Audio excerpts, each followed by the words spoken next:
صاحب میں سورۃ الفرقان کے آخری رکوع میں آتا ہے وَإِذَا خَاطَبَهُمُ الْجَاهِلُونَ قَالُوا سَلَامًا۔ اللہ کے نیک بندے عباد الرحمن وہ ہیں جب ان سے جاہل الجھتے ہیں وہ کہتے ہیں بھائی سلام۔ یعنی فرض کیجئے کسی نے آپ سے بات شروع کی، آپ نے بھی اپنی بات اس کے سامنے رکھی، لیکن آپ کو محسوس ہو گیا یہ سمجھنا نہیں چاہ رہا، یہ الجھنا چاہ رہا ہے، یہ خامخواہ کو بحث کے اندر مجھے الجھانا چاہ رہا ہے، اس کی نیت جو ہے بات سمجھنے کی نہیں، تو فوراً بجائے اس کے کہ آپ بھی اب لٹا پیر رہے اس کے ساتھ اور جیسے اس کا پارا چڑھے آپ کا بھی پارا چڑھنا شروع ہو جائے تو اس کا حاصل کچھ نہیں، نقصان ہے، اس سے فائدہ کچھ نہیں ہوگا، نقصان پہنچ جائے گا۔ اس لیے فوراً جیسے ہی محسوس ہو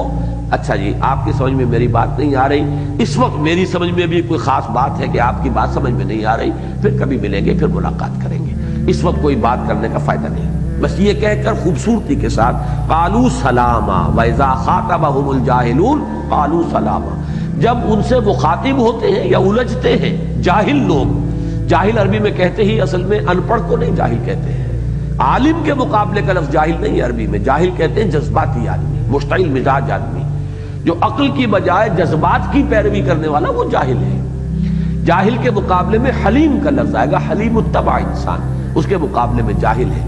عالم کے مقابلے میں جاہل نہیں ہے، عالم کے مقابلے میں امی کا لفظ لائیں گے، ان پڑھ کا لفظ لائیں گے، یہ دوسری بات ہے بالکل، تو یہ فرق ہے ذہن میں رکھیے۔ تو اذا خاطبہم الجاہلون قالوا سلاما۔